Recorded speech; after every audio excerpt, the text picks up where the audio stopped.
Muy bien, hoy es domingo 20 de octubre del 2024. Continuamos con nuestra serie basada en el Evangelio según Marcos. Hoy estaremos viendo el capítulo 3, versículos 20 al 35. Marcos 3, del 20 al 35. Y he titulado este mensaje, ¿Loco o endemoniado? Leamos la palabra de Dios ahí en Marcos 3, 20. Dice así: se agolpó de nuevo la gente, de modo que ellos ni aún podían comer pan. Cuando lo oyeron los suyos, vinieron para prenderle, porque decían, está fuera de sí. Pero los escribas que habían venido de Jerusalén decían que tenía a Beelzebú, y que por el príncipe de los demonios echaba fuera a los demonios. Y habiéndolos llamado, les decían parábolas: ¿cómo puede Satanás echar fuera a Satanás? Si un reino está dividido contra sí mismo, tal reino no puede permanecer. Si una casa está dividida contra sí misma, tal casa no puede permanecer. Y si Satanás se levanta contra sí mismo y se divide, no puede permanecer, sino que ha llegado su fin. Ninguno puede entrar en la casa de un hombre fuerte y saquear sus bienes, si antes no le ata, y entonces podrá saquear su casa. De cierto os digo que todos los pecados serán perdonados a los hijos de los hombres y las blasfemias cualesquiera que sean. Pero cualquiera que blasfeme contra el Espíritu Santo no tiene jamás perdón, sino que es reo de juicio eterno, porque ellos habían dicho, tiene espíritu inmundo. Vienen después sus hermanos y su madre, y quedándose afuera enviaron a llamarle. Y la gente que estaba sentada alrededor de él le dijo, tu madre y tus hermanos están fuera y te buscan. Él le respondió diciendo, ¿quién es mi madre y mis hermanos? Y mirando a los que estaban sentados alrededor de él, dijo, he aquí mi madre y mis hermanos, porque todo aquel que hace la voluntad de Dios, ese es mi hermano y mi hermana y mi madre.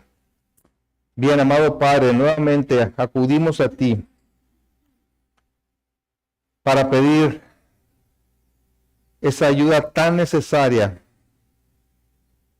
de tal forma, Señor, que podamos no solamente escuchar tu palabra, sino reconocer que eres tú hablando, y que esta tu palabra se encuentre un campo fértil en el corazón de cada uno de los oyentes, de tal manera que produzca un fruto abundante para salvación, para santificación y para edificación. Gracias te damos, Señor, por tu Espíritu Santo que nos ayuda a comprender tu palabra. En Cristo Jesús. Amén. En la medida en que avanzamos en el relato del Evangelio según Marcos, vemos que va no solamente revelando más acerca de la verdadera identidad de Jesús, sino que va dejando ver la realidad de sus seguidores y opositores. En la parte del relato que hoy nos ocupa, veremos dos perspectivas de la gente que lo rodeaba y que dejan ver el concepto que tenían de él. Por un lado tenemos a los familiares o amigos, a ese círculo cercano del Señor, escépticos, que lo tildaban de estar fuera de sí, loco o demente. Y por otro, los abiertos opositores que lo acusaban de estar endemoniado y aliado con Satanás para expulsar demonios. Evidentemente, las dos perspectivas acerca de Jesús eran completamente absurdas. Pues qué loco podría enseñar como él, hacer tan asombrosos milagros y mostrar tal compasión por los desvalidos. ¿Y qué aliado de Satanás echaría fuera a los demonios de la gente poseída? Este escepticismo de su círculo cercano y el abierto rechazo de los líderes religiosos trae como resultado una separación más clara de los que están, digamos, dentro de los que están fuera, es decir, sus discípulos, los que están dentro, de sus opositores y los incrédulos, los que van quedando fuera. En ambos casos, es su propio pueblo el que lo rechaza. Tanto sus familiares como los líderes religiosos de Israel. Tal como dice en el Evangelio de Juan, capítulo 1, en el versículo 9, dice: aquella luz verdadera que alumbra a todo hombre venía a este mundo. En el mundo estaba y el mundo por él fue hecho, pero el mundo no le conoció. A lo suyo vino, a su pueblo, y los suyos no le recibieron. Mas a todos los que le recibieron, a los que creen en su nombre, les dio potestad de ser hechos hijos de Dios, los cuales no son engendrados de sangre, ni de voluntad de carne, ni de voluntad de varón, sino de Dios. Los hijos de Dios, creo que queda muy claro aquí, son aquellos que creen en su nombre y hacen su voluntad. Veremos esta sección en tres apartados. Los escépticos, aquellos que decían Jesús está fuera de sí. Los opositores, que lo acusaban de estar poseído. Y en tercer lugar, la verdadera familia de Jesús. Jesús es el Hijo de Dios que ha venido a salvarnos. Veamos en primer término los escépticos, aquellos que pensaban que Jesús estaba perdiendo la cabeza. Dice el versículo 20 y 21, y se agolpó de nuevo la gente, de modo que ellos ni aún podían comer pan. Cuando lo oyeron los suyos, vinieron para prenderle, porque decían, está fuera de sí. Hemos visto que la popularidad de Jesús seguía creciendo, al grado que ni él ni sus discípulos se dan abasto atendiendo las necesidades de la gente que se agolpaba, de tal manera que ni siquiera tenían tiempo para comer. Y es entonces que al enterarse de lo que estaba pasando, un grupo de personas muy cercanas a él acuden con intención de llevárselo porque pensaban que se estaba volviendo loco. ¿Quiénes eran esas personas? ¿Quiénes eran los suyos? Como dice aquí el pasaje. Se trataba de los que estaban relacionados con él. Muy posiblemente su familia o amigos muy íntimos. Posiblemente su madre y hermanos que mencionan los versículos 31 y 32. El punto es que este grupo de personas cercanas a Jesús pensaron que estaba perdiendo la cabeza y se dirigen con la firme intención de prenderle, dice el versículo 21. Vinieron para prenderle. Es decir, de tomarlo por la fuerza. Su intención era tomarlo por la fuerza, hacer una especie de intervención. ¿Sí? Preocupados por su salud mental, deciden que es necesario ponerlo bajo resguardo. No solamente desde su punto de vista estaba haciendo cosas un poco raras, sino que estaba dejando de alimentarse, pasando largas horas, largas jornadas atendiendo las necesidades de la gente. Decían, perdió la cabeza. Estaban preocupados por él, por su salud mental. Y tal vez su motivación era buena, porque pensaban aparentemente en él. Pero eso solo revela lo que creían de él y también lo que no creían de él. Tiempo más tarde, a los seguidores de Cristo también se les acusó de locura. En su disertación ante el rey Agripa, el gobernador Festo le dijo a Pablo, estás loco, Pablo, las muchas letras te vuelven loco. Todo este rollo que tú traes Lo único que indica es que te estás volviendo loco. Hablar de un hombre que crucificado, murió y luego fue sepultado y resucitó y hoy vive, se hace que te está patinando, ¿verdad? Cuando Martín Lutero defendió la supremacía de la palabra de Dios por encima de las tradiciones de los hombres, incluso algunos de sus primeros simpatizantes lo consideraron como necio y poseído por el diablo. Qué similitud, ¿no? Bueno, hoy en día no es nada extraño que a los cristianos radicales se les considere como lunáticos, ¿verdad? Como fanáticos religiosos. Esto obviamente desde la perspectiva de los incrédulos. Mira, este ya se volvió loquito, ¿verdad? Y podrás no oponerte abiertamente a la fe en Jesucristo como el único y suficiente Salvador y Señor.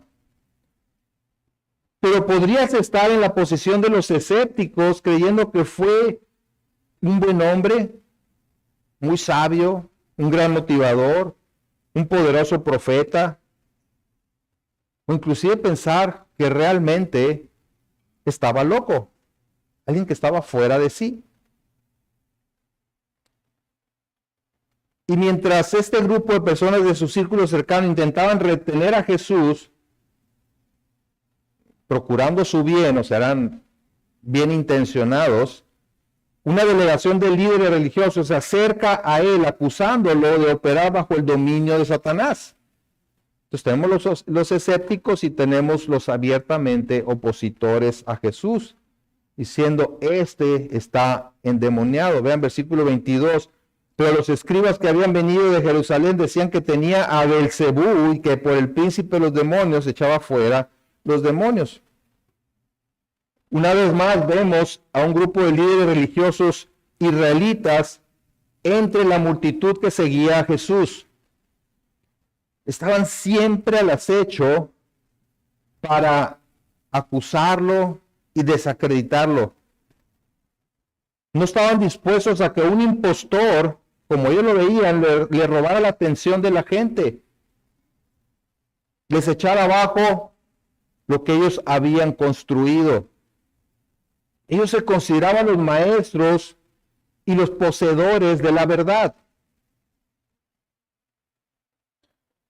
Qué diferente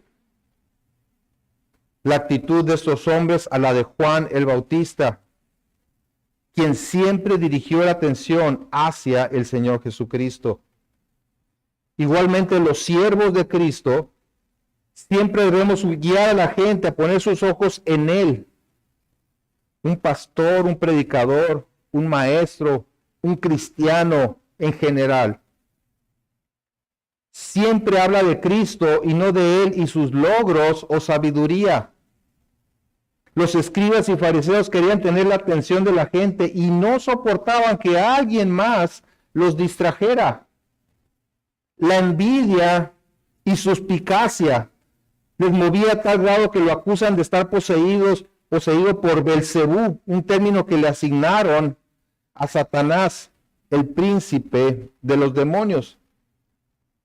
Esta acusación de los escribas es típica de aquellos que no hallando nada válido para desacreditar a alguien, recurren a la calumnia. Los celos y las envidias conducen a inventar cualquier cosa o tergiversar las realidades para hacer caer al objeto de su odio. La acusación en contra de Jesús es realmente grave. Asociarlo con Satanás y decir que estaba poseído era la más vil calumnia y blasfemia posible. Y de eso lo acusaban a él, de blasfemo. De hecho, ese fue el veredicto de los judíos al final de su ministerio. Y la razón por la que lo ejecutaron fue porque estaban convencidos de que era un blasfemo, se hacía pasar como el Hijo de Dios. Cuando en realidad ellos eran los blasfemos, pues estaban denigrando hasta lo más bajo a Dios el Hijo. como no podían negar que Jesús había expulsado a los demonios, y yendo en contra de todo sentido común, le atribuyeron una asociación con Satanás, lo cual no tenía ningún sentido lógico. El prejuicio había cegado sus ojos a lo que era obvio para cualquiera. En realidad, su acusación era completamente absurda y sin sentido, tal como queda evidenciada por la respuesta de Jesús, para lo cual usa dos ilustraciones paralelas. Versículo 23 dice, y habiéndolos llamado, o sea, a los escribas, les decía en parábolas, ¿cómo puede Satanás echar fuera a Satanás? Si un reino está dividido contra sí mismo, tal reino no puede permanecer. Y si una casa está dividida contra sí misma, tal casa no puede permanecer. Y si Satanás se levanta contra sí mismo y se divide, no puede permanecer, sino que ha llegado su fin. En primer lugar, vemos que Jesús refuta la acusación señalando lo absurdo que resultaba esta acusación. Es como decir, piensen, ¿por qué motivo expulsaría Satanás a sus propios demonios?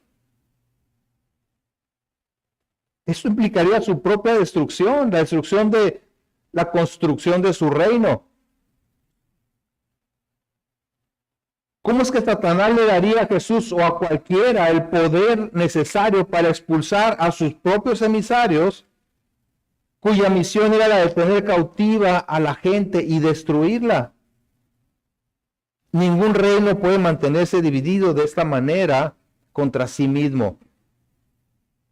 Y visto como una casa, también resulta absurdo pensar que permanecerá unida si hay guerra entre sus miembros, si hay una guerra interna. La lógica es clara. Jesús no podía estar actuando en nombre de Satanás si lo que estaba haciendo era destruyendo la obra de Satanás. Así es que en segundo lugar, tras refutar la acusación de los fariseos, Jesús presenta la verdadera explicación de sus victorias sobre los demonios y Satanás. En el versículo 27 dice, ninguno puede entrar en la casa de un hombre fuerte y saquear sus bienes si antes no le ata, y entonces podrá saquear su casa. La metáfora que Jesús usa es la de un hombre fuerte, con gran poder, que tiene posesiones valiosas y que para quitárselas es necesario que alguien más poderoso lo someta, lo ate. Esto implica que alguien con mayor poder y autoridad ha entrado en la casa de ese hombre fuerte para arrebatarle sus bienes. Y esta es la razón por la que apareció el Hijo de Dios, para deshacer las obras del diablo. Si la casa de Satanás está siendo saqueada, entonces quien quiera que lo esté haciendo, quien quiera que esté liberando a las personas del dominio demoníaco, tiene que ser más fuerte y poderoso que Satanás. Y los líderes judíos sabían quién era ese. Sabían que solo Dios era más fuerte que Satanás. En los pasajes paralelos de Mateo y Lucas, Jesús hace un par de preguntas retóricas. Esto mismo lo presenta en base a dos preguntas. Vamos a Mateo 12:26.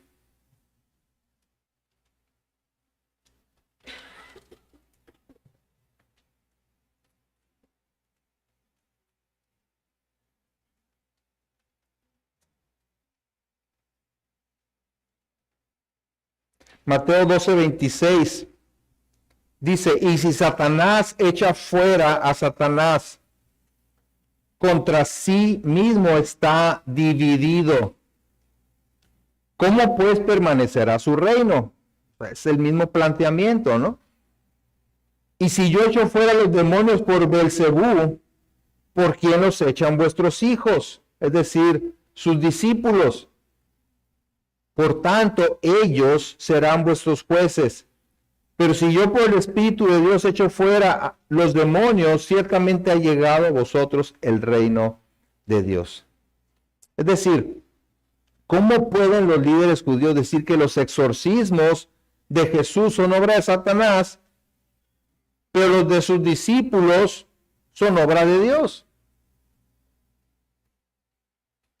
El reino de Dios ha llegado en la persona de Jesucristo y eso significa el inicio del fin del reino de las tinieblas. Ciertamente se ha llegado a vosotros el reino de Dios. Jesús ya empezó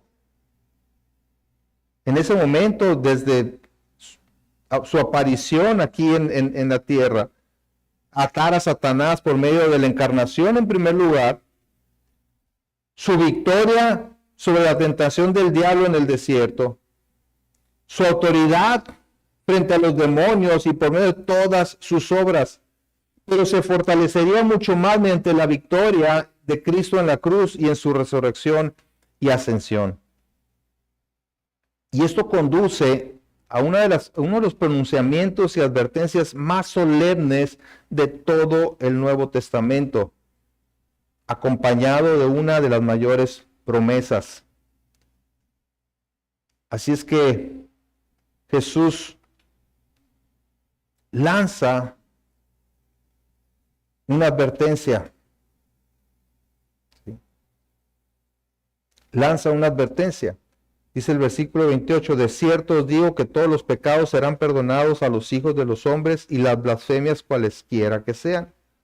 Pero cualquiera que blasfeme contra el Espíritu Santo no tiene jamás perdón, sino que es reo de juicio eterno.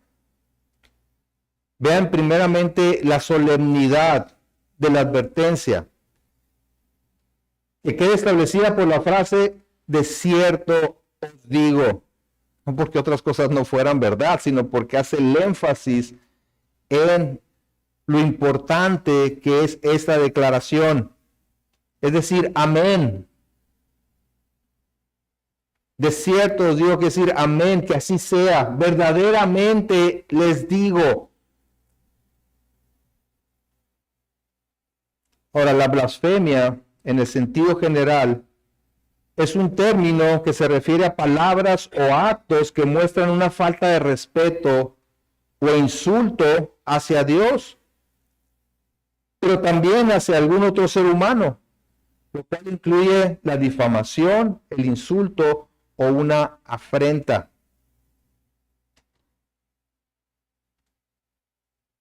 Pero en términos específicos, la blasfemia se usa más para esa falta de respeto o insulto hacia Dios. Veamos aquí en esta advertencia. En primer lugar, que la advertencia es antecedida por una declaración del amplio perdón de Dios para los hombres. Dice, todos los pecados serán perdonados a los hijos de los hombres y las blasfemias, cualesquiera que sean. Es una realidad que tendemos a focalizar nuestra atención en la excepción, ¿verdad? ¿Qué le dijo Dios a Adán ahí en el huerto? De todo árbol del huerto podrás comer, mas del árbol de la ciencia del bien y del mal no comerás. ¿Qué es lo que estaba permitido? Todo árbol del huerto. ¿Qué es lo que estaba prohibido, restringido? Uno solo. ¿Sí? Y ahí van. Ahí van, ¿verdad? Sobre la excepción. Todo esto tienes de bendiciones para que lo disfrutes. Más esto no. Ah, no, pues yo quiero eso. ¿Verdad? Y esa es la labor del diablo. La serpiente que le dice a la mujer, con que Dios les dijo que de ningún árbol puedan comer. No, espérate. No es así. No es así. Pero qué bonito, ¿no? Que para todo esto existe la provisión del perdón de Dios. ¿Sí? Todos los pecados, dice, serán perdonados a los hijos de los hombres, y las blasfemias, cualesquiera que sean. ¿Sí?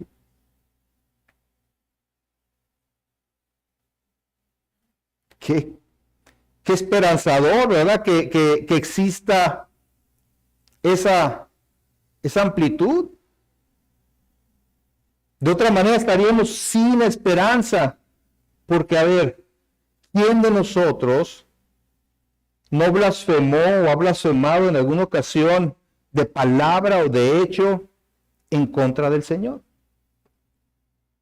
¿Sí? Pedro lo hizo negando al Señor.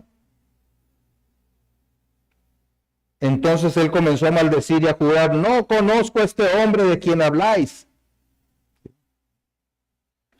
Pablo afirmó haber sido blasfemo en 1 Timoteo 1:12, dice, doy gracias al que me fortaleció, a Cristo Jesús nuestro Señor, porque me tuvo por fiel poniéndome en el ministerio, habiendo yo sido antes blasfemo, perseguidor e injuriador.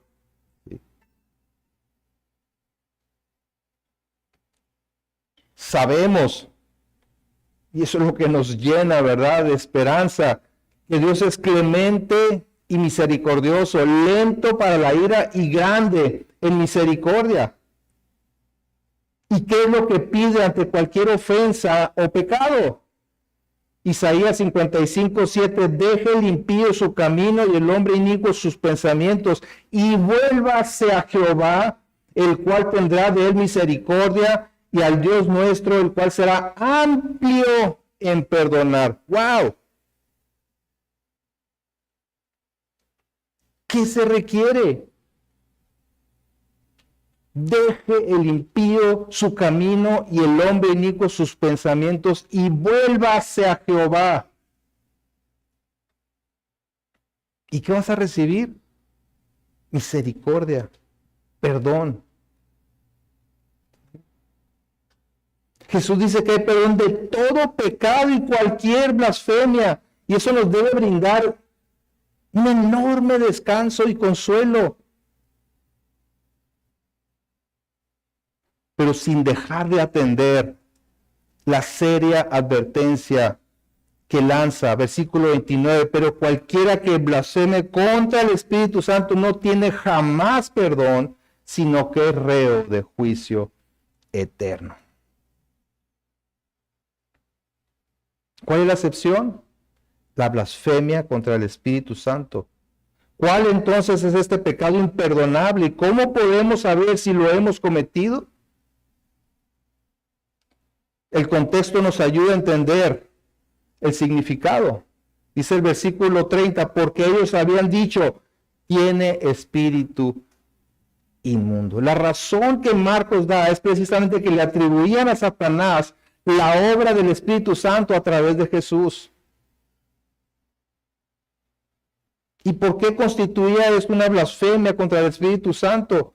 Porque la función principal del Espíritu Santo es exaltar a Cristo, convencer de pecado y guiar a la persona a Jesucristo para salvación. Todo lo que Jesús estaba haciendo, la sanidad de los exorcismos, su enseñanza, lo dijo desde un principio, era porque el reino de Dios se había acercado. Arrepiéntanse, dijo, y crean en el Evangelio.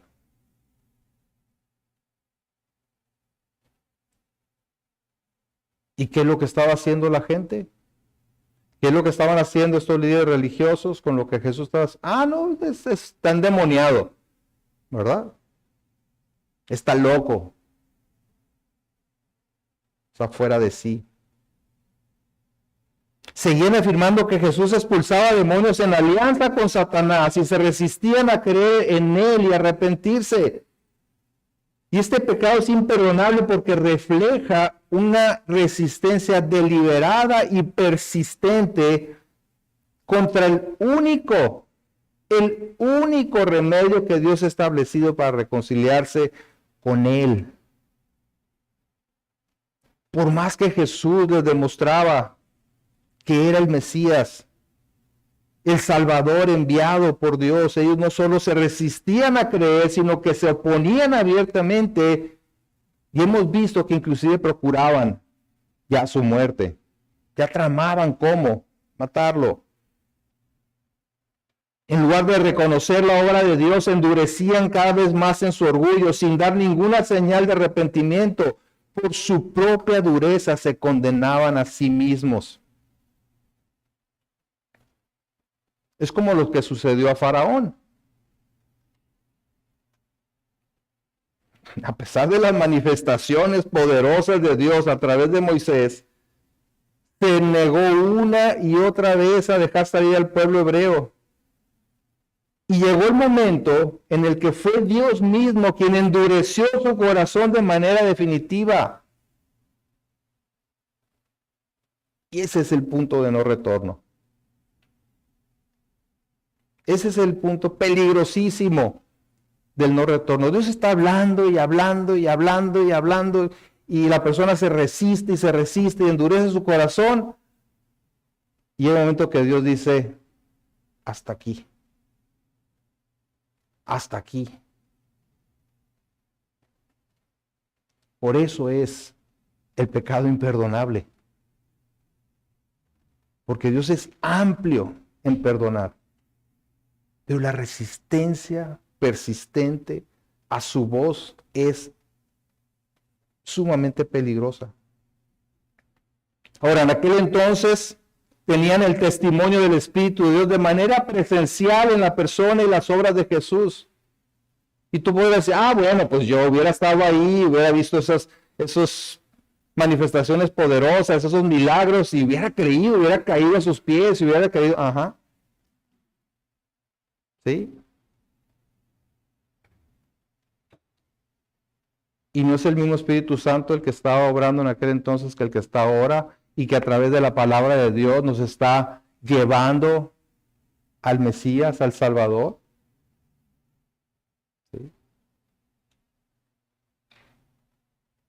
No lo tenemos de manera presencial como ellos, sin embargo, tenemos el testimonio del Espíritu Santo por medio de las Escrituras.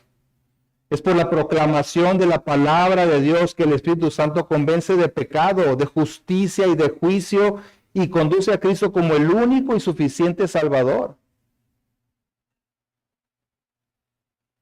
El Espíritu Santo te lleva a concluir que Cristo es el Hijo de Dios que vino a salvar a los pecadores, pero si te resistes y piensas que Jesús fue un loco o un endemoniado, no hay más remedio que la condenación eterna. Vayan a Juan capítulo 3, Juan 3, 17 al 19.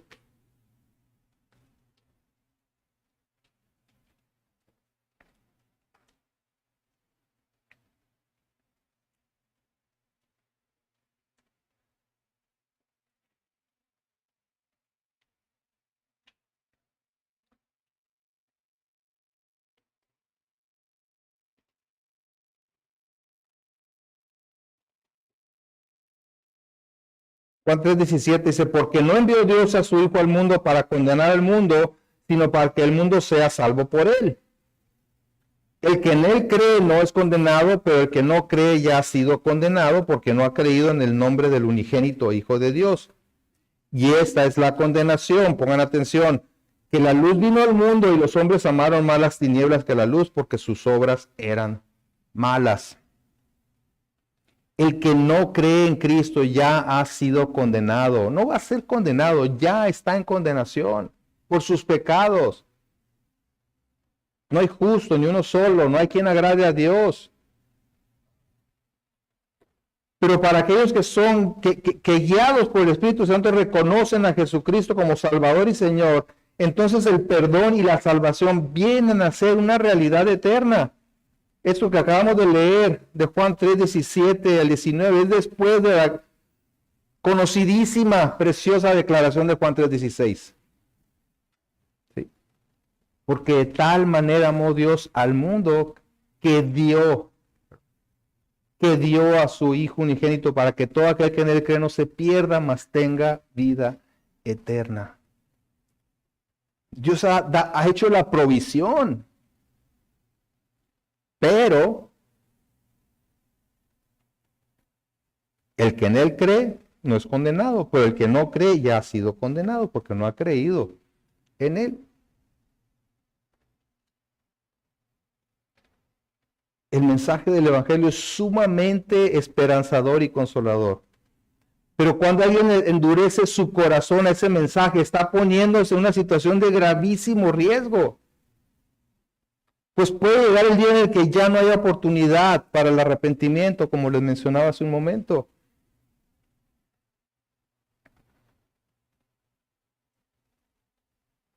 Ahora, hasta aquí hemos considerado dos perspectivas incorrectas acerca de Jesús. Los que piensan que está fuera de sí, que es un maniático, un loco, y los opositores que lo acusan de estar endemoniado. Pero ahora veremos la precisión que hace Jesús acerca de los verdaderos creyentes, aquellos que constituyen su familia espiritual, la verdadera familia. Tenemos a los escépticos, los opositores. Ahora veamos la verdadera familia. Jesús es el Hijo de Dios que ha venido a salvarnos. Versículos 31 y 32 dice, vienen después sus hermanos y su madre, y quedándose afuera enviaron a llamarle. Y la gente que estaba sentada alrededor de él le dijo, tu madre y tus hermanos están afuera y te buscan. O sea, tal como solía hacerlo, Jesús utiliza la interrupción para sacar un provecho de ella, dando una enseñanza importante. En este caso, su mensaje es acerca de la verdadera familia, de su verdadera familia. El versículo 33 dice, y él le respondió diciendo, ¿quién es mi madre y mis hermanos? ¿Sí? Ahora, tengamos en cuenta el contexto. Se están identificando dos grupos entre sus seguidores, los de fuera y los de dentro, los opositores, los escépticos, ¿sí? Y sus discípulos. Y los verdaderos discípulos, que son aquellos a los que el Señor ha llamado, en contraste con los seguidores superficiales y opositores abiertos. De manera que Jesús aprovecha el hecho de que su familia lo busca para mandar un mensaje. Versículo 34, y mirando a los que estaban sentados alrededor de él, dijo, he aquí mi madre y mis hermanos. Ah, que me busca mi madre. Ok, he aquí, así cercanos a él, mi madre y mis hermanos. Porque todo aquel que hace la voluntad de Dios, ese es mi hermano y mi hermana y mi madre. Su verdadera familia está constituida por aquellos que hacen la voluntad de Dios. Ahora, en el contexto de la narrativa de Marcos, hacer la voluntad de Dios significa responder en arrepentimiento y fe a la proclamación que Jesús hace del reino y de sí mismo como el Hijo de Dios.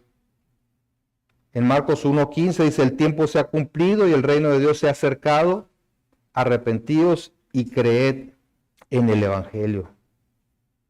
En otra ocasión, que está en Juan 6:40, Jesús dijo, y esta es la voluntad del que me ha enviado, que todo aquel que ve al Hijo y cree en él, tenga vida eterna, y yo le resucitaré en el día postrero. Por lo tanto, los que creen en él como el Hijo de Dios están haciendo la voluntad de Dios y son miembros de su familia espiritual. Porque En realidad, nadie es capaz de hacer la voluntad de Dios en el sentido de cumplir con todos sus mandatos. Pero para eso vino Cristo, para cumplir con toda justicia y de esa manera poder tomar nuestro lugar en la cruz, pagando así por nuestros pecados, reconciliándonos con el Padre. En Colosenses 1:21 dice, y a vosotros también, que erais en otro tiempo extraños y enemigos en vuestra mente, haciendo malas obras, ahora os ha reconciliado en su cuerpo de carne por medio de la muerte, para presentaros santos y sin mancha e irreprensibles delante de Él. Hacer la voluntad de Dios es creer en esto. Es creer que Jesucristo fue a la cruz, pagó por nuestros pecados, para presentarnos santos y sin mancha e irreprensibles delante del Padre.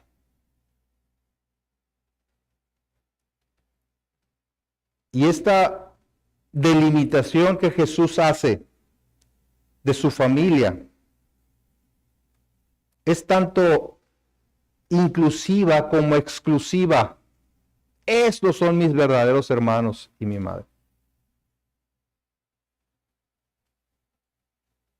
Porque noten lo que dice, todo aquel que hace la voluntad de Dios. Es decir, no hay límite alguno en cuanto a raza, edad, nacionalidad, sexo, educación, estatus social, etcétera. Todo aquel que hace la voluntad de Dios. Ese es el alcance de su gracia. ¿Sí? No hay restricción. Y para los líderes religiosos judíos era una bomba esto. Porque ellos decían, nosotros somos los exclusivos, nosotros somos los que tenemos la verdad, nosotros somos los poseedores de Dios, ¿verdad? Todos los que hacen la voluntad de Dios, esos son mi familia. Pero también es exclusiva porque solo los que hacen la voluntad de Dios están incluidos, dejando fuera a todo aquel que rechaza el regalo de Dios para formar parte de su familia. ¿Sí? Y sí, es muy común escuchar por ahí, es que todos somos hijos de Dios. No, todos somos creación de Dios, sí. Pero hijos de Dios, dice aquí, que los que hacen su voluntad. ¿Y qué dijo Jesús en Mateo 7:21? No todo el que me dice Señor, Señor entrará en el reino de los cielos, sino el que hace la voluntad de mi Padre que está en los cielos. Esa es la exclusividad.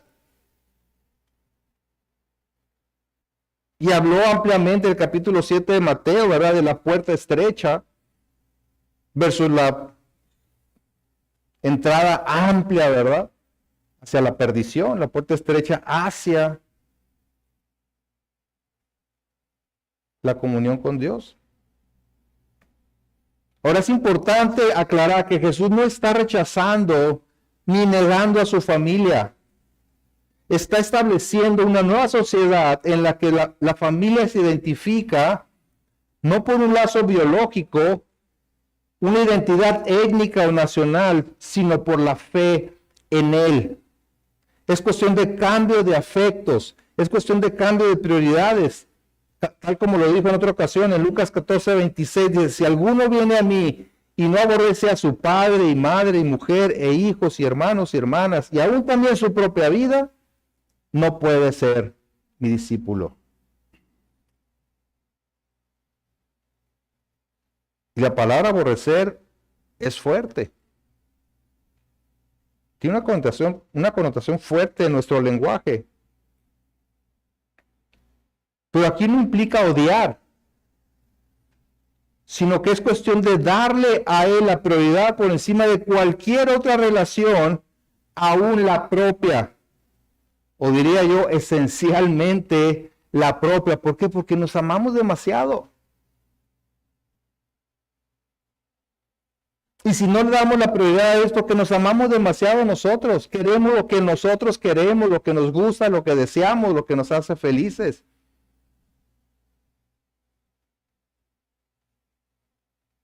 Sí, los lazos biológicos son importantes, pero nuestra mayor lealtad debe estar con Cristo y la nueva familia de la fe.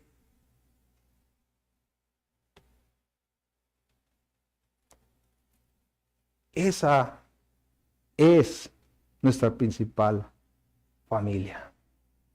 Y doy gracias a Dios por la familia que me ha dado. Gente muy cercana a Jesús lo tildaban de estar fuera de sí, otros de estar asociado con Satanás. Pero Jesús redefinió su familia verdadera en términos espirituales y no biológicos. Ahora, es posible que gente cercana a ti no comprendan tu fe y las convicciones derivadas de ella, y hasta te tilden de loco, fanático, insensato y no sé qué tantas cosas. La pregunta es, ¿cómo respondes a esto? ¿Cómo respondes a este ataque? ¿Continúas fiel a tu fe y no te avergüenzas de Cristo? Porque Jesús dijo, y a cualquiera que me niegue delante de los hombres, yo también le negaré delante de mi Padre que está en los cielos. ¿Sí? Seguir a Cristo implica no solo un cambio en las prioridades y afectos, sino también, si a él lo llamaban loco, que a nosotros nos llamen locos. Si a él lo rechazaban, que a nosotros nos rechacen. Jesús lo dijo también, Marcos 13:13, dice, seréis aborrecidos de todos por causa de mi nombre. Pero, más el que persevere hasta el fin, ese será salvo. ¿Sí?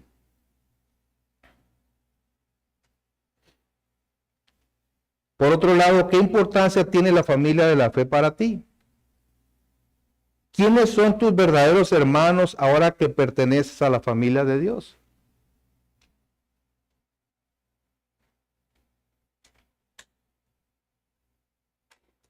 ¿Quieres una respuesta honesta? Piensa con quiénes te relacionas más.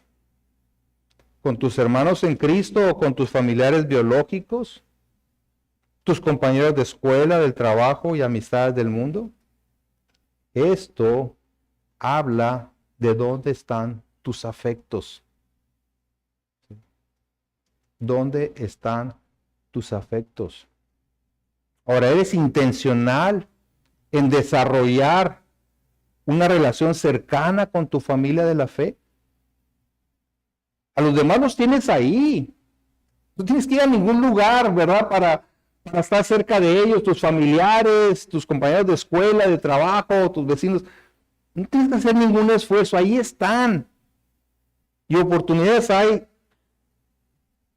infinitas. Pero para relacionarte con la familia de la fe, no es así tan sencillo, ¿verdad? Tienes que dar los pasos, tienes que hacer el esfuerzo, tienes que ser intencional en hacerlo.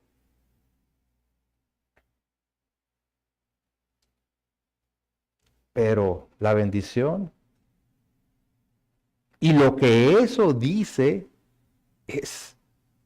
supera por mucho cualquier otra relación.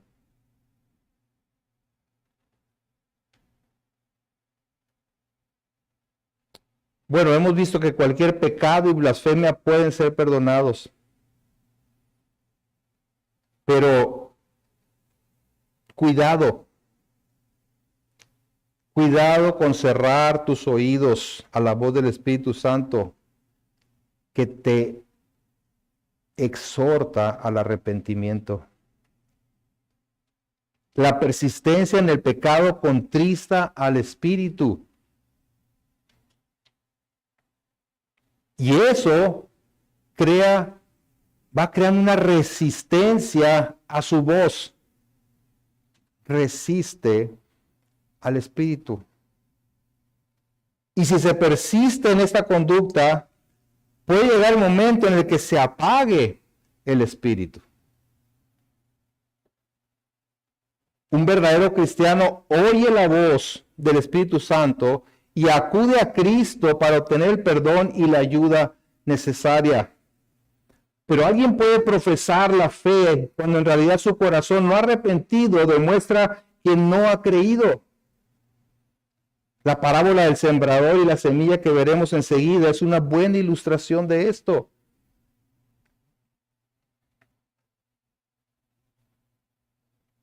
Y la solución se halla, más bien dicho, en no endurecer el corazón y humillarse ante el Dios justo y misericordioso. Si tú no has rendido tu vida a Cristo como tu Salvador y Señor, no esperes más. Hoy es el día en el que el Espíritu Santo te está hablando. Si pospones tu entrega, pueden pasar dos cosas igualmente de terribles. Que no te alcance el tiempo porque mueras de manera imprevista.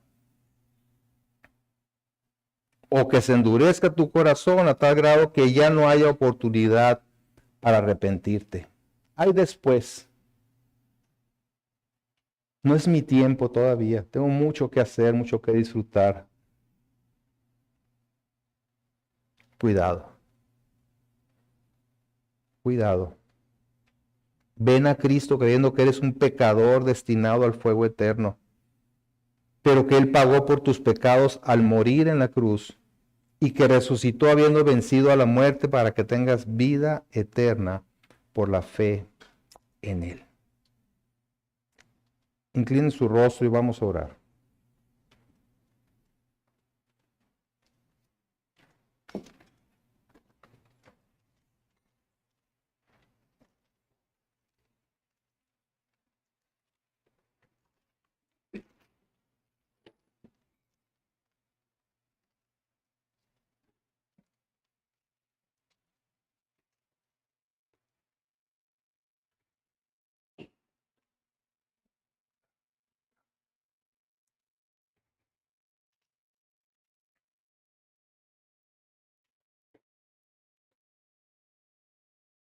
Dice en Romanos 10,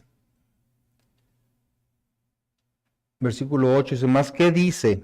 Cerca de ti está la palabra en tu boca y en tu corazón. Esta es la palabra de fe que predicamos. Que si confesares con tu boca que Jesús es el Señor y creyeres en tu corazón que Dios le levantó de los muertos, serás salvo. Porque con el corazón se cree para justicia, pero con la boca se confiesa para salvación. Bueno, Señor, tú has hablado. Ahora, Señor, haz tu obra poderosa en cada uno de nosotros los oyentes. Primeramente, Señor, pedirte por aquellos que hoy han entendido, han comprendido su condición alejada de ti.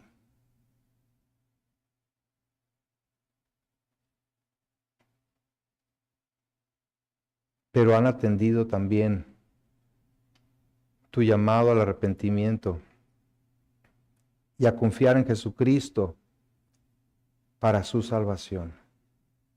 Escucha, Señor, el clamor de su corazón, que por obra de tu Espíritu Santo están convencidos de pecado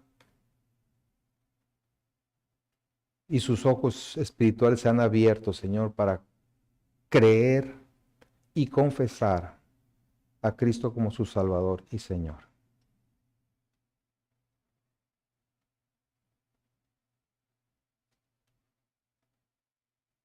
Gracias, Señor, por esa obra que tú haces, que nosotros no vemos, pero que tú sabes en quién la estás haciendo. Y en segundo lugar te pedimos, Señor, cada uno de los que por tu gracia hemos recibido y comprendido el Evangelio, que nos ayudes a no cerrar nuestros oídos a tu voz, a mantenernos humildes,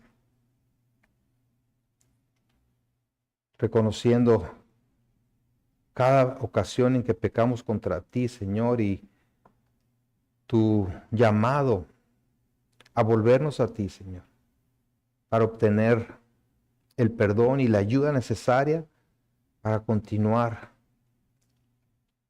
adelante. Gracias. Bendito Señor, líbranos de menospreciar la vida, la obra de nuestro Salvador y Señor Jesucristo, sino que podamos apreciar ese regalo tan precioso que tú nos has dado en Él. En Cristo te lo pedimos. Amén.